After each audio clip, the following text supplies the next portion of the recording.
بسم الله الرحمن الرحيم، وصلى اللهم وسلم على نبيك الكريم. هني نصر الدين، أحد ساكنة مدينة دحموني، أحد ممثلي المجتمع المدني، فعالية المجتمع المدني. اليوم رانا في وقفة احتجاجية على أحد المقرات المسلوبة في طرق ضبابية، لا نعلم إلا إلى حد الساعة الظروف التي تم فيها كراء هذا المقر وكسكن خاص. بينما لو كنت تروح تراجع الدائرة تلقى آلاف الملفات تاع السكنات يستولى على هذا المقر بطرق غير مفهومة وغير معروفة على هذا المقر هذا مقر تاريخي، مقر غير شاغر منذ تقريبا تستطيع أن تقول منذ الاستقلال، بعيد الاستقلال.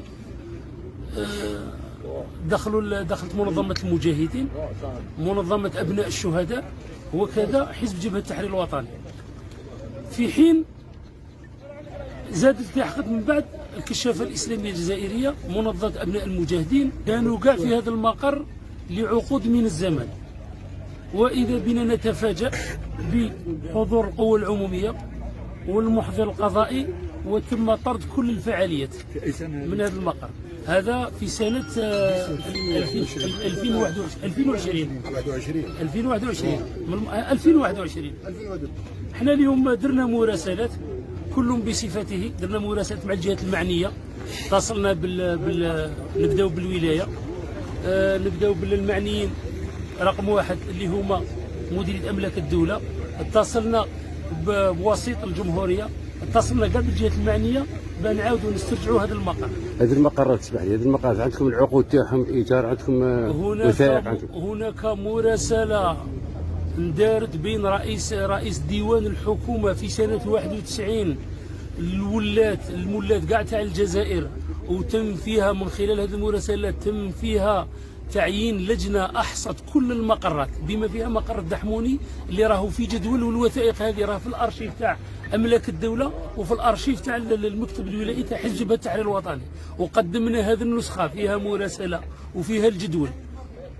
والأدهى والأمر أنه هذا المقر فيه 680 ولا 670 متر. في العقد الشخص اللي استأجر هذا العقد كسكن خاص عطاو له 190 متر مربع، بينما تبقى الاخرى استولى عليها مش عارف استولى عليها. رانا كاع في الشارع بينا بمنظمه تاع المجاهدين بالفعاليه كاع الفعاليه تاع الداموني. ما كاش مجتمع مدني في الداموني، لانه كان المقر هذا كان كاع يجمعنا. طلبوا هو استرجاع المقر واحلال القانون. رانا في دوله القانون كما وصى عمي تكون، قال لك القانون لا احد يعلو فوق القانون. وماذا بينا يفتح تحقيق على أعلى مستوى كيف تم كراء هذا المقر، كيف تم الاستيلاء هذا المقر. واليوم هم معنا هاونا بوينا بالمجاهدين، رانا كاع الجوالات ديالنا على الإدارات راه كانوا معنا فيها.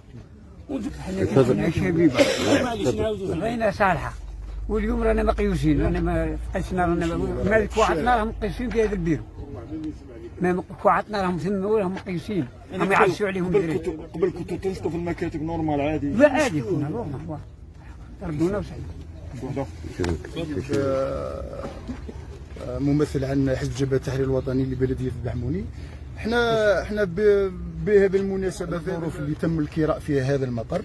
والثالثة التحقيق على المساحة. السيد كريم 190 متر، هذا 600 متر. احنا هذو ثلاث صوالح اللي نطالبوا عليها. وشكرا. أملاك الدولة لا تباع ولا تشرى. لا نطالب باسترجاع أملاك الدولة، يعني في أقرب الآجال نطلب من السلطات العليا، كل السلطات، خاطش هذا الشيء يعني شيء نضروا منه بزاف.